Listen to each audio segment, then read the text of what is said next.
Hello everyone. The story I'm going to share today is a remarkable man of the Western Jin Dynasty.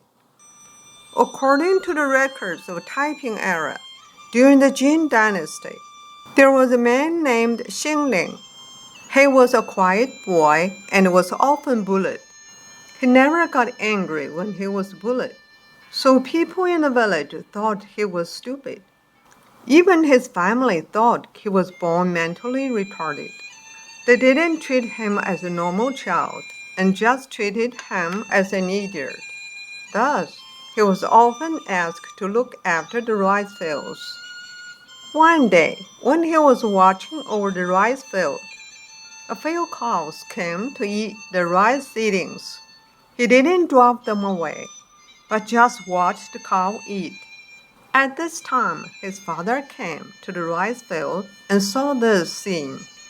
He was very angry and just kept scolding him.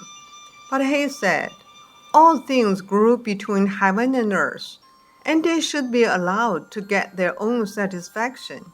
The cow is eating rice seedlings. How can you drop them away?"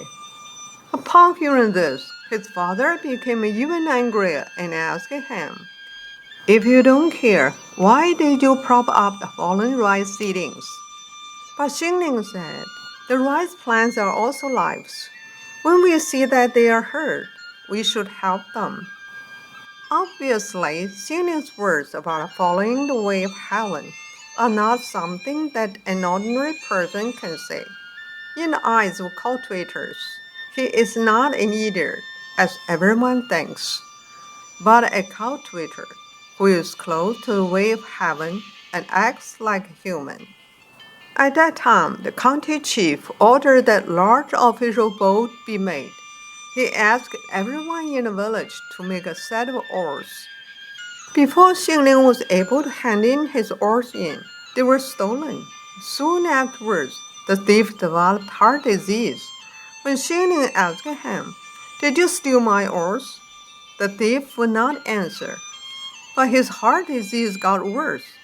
Then Xingling told him, "If you don't tell me the truth, you may soon die." The thief became frightened and nodded his head to indicate that he had stolen the oars. Xingling gave him some water to drink, and he soon recovered from his disease. After the boat was completed, more than 200 villagers began pulling the boat, trying to move it to the river. But the boat did not even move an inch. Finally, Xingling came with his oars. Only 100 people were there pulling the boat, and it easily moved to the river. Everyone was shocked. Afterwards, everyone respected him and called him an immortal. The story of what happened was told far and wide. Gong Zhongru, who lived in the same county, had a daughter who had fallen ill and had been bedridden for many years, to the point of being on her deathbed. Her family heard that Xingling had supernormal powers, so they asked him to come and treat her. Xingling sprayed water on the girl's face, and not long after, the girl quickly recovered. Another time, there was an old woman, known as Mrs. Huang, who had been paralyzed for more than 10 years. After Xingling became famous, he was invited to her home to treat her. Xingling arrived at her home and sat down in front of Mrs. Huang, and he then closed his eyes and entered a state of tranquility. After a while, he said to her family, "Help the grandma stand up."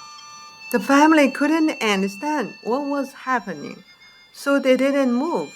Xingling stepped forward to help the old lady sit up, and she did indeed sit up.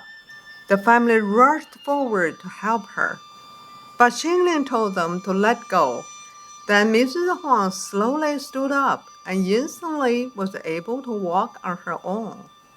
Before Xingling left, the family was worried that the old lady's sickness would have seizures in the future.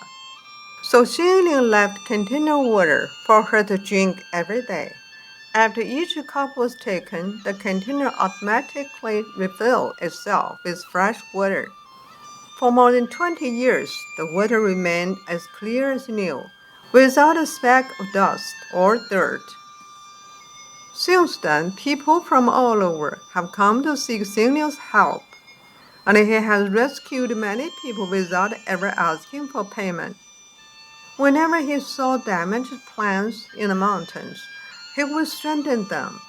When he encountered overturned objects on the path, he would always set them upright.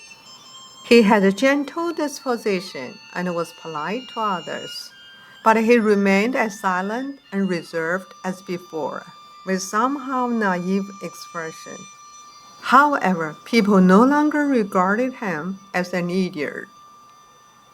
Thank you very much for listening to the story. More touching stories will be ready for you if you just subscribe it. Thank you again.